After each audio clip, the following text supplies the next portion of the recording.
ญี่ปุ่นเตือนอภิมหาแผ่นดินไหว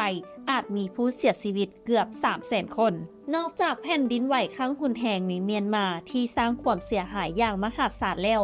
ทั่วโลกยังให้ความสนใจไปที่ญี่ปุ่นที่เว้าได้ว่าอยู่พื้นที่วงแหวนแห่งไฟ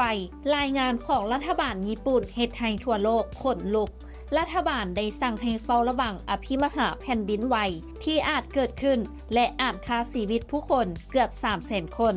เรื่องราวนี้จะเป็นแนวใดน้ำอบจะมารายงานให้ฟังเมียนมาเป็นจุดศูนย์กลางของหอยเลื่อนสกายที่ภาคกลางประเทศตั้งแต่เหนือถึงใต้ส่วนญี่ปุ่นอยู่ในจุดที่เอิ้นว่าวงแหวนแห่งไฟมีโอกาสเกิดแผ่นดินไหวหลายที่สุดของโลกตามรายงานการประเมินล่าสุดโดยคณะเฮ็ดเวียกเฉพาะกิจด้านแผ่นดินไหวของรัฐบาลญี่ปุ่นเปิดเผยว่า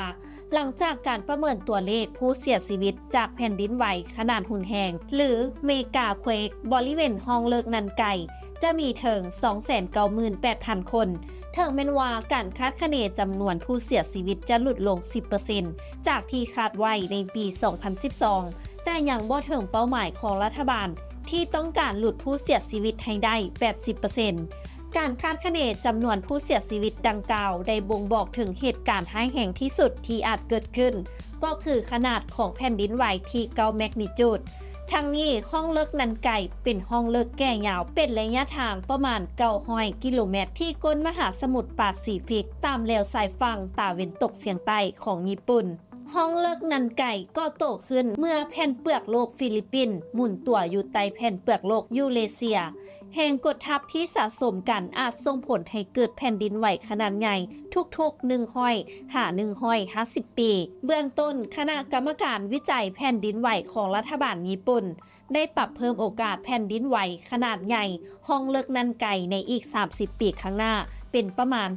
80%จากตัวเลขประมาณการคาดการณ์ผู้เสียชีวิตแล้วยังคาดการณ์อีกว่าเหตุการณ์แผ่นดินไหวดังกล่าวจะเฮ็ดให้ต้องอพยพประชาชนประมาณ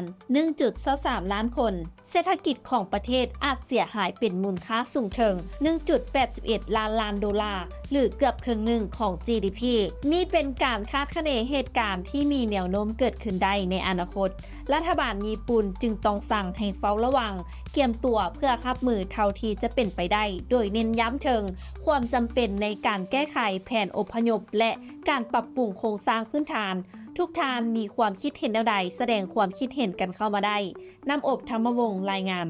และท้ายนี้ต้องขอขอบใจสำหรับการติดตามข่าวสารจากทางThaiget Magazineและอย่าลืมไปกดไลค์กดแชร์กดติดตามกด Subscribe ทุกช่องทางออนไลน์ของพวกเขาเพื่อจะบ่พลาดข่าวสารดีๆจากทางThaiget Magazine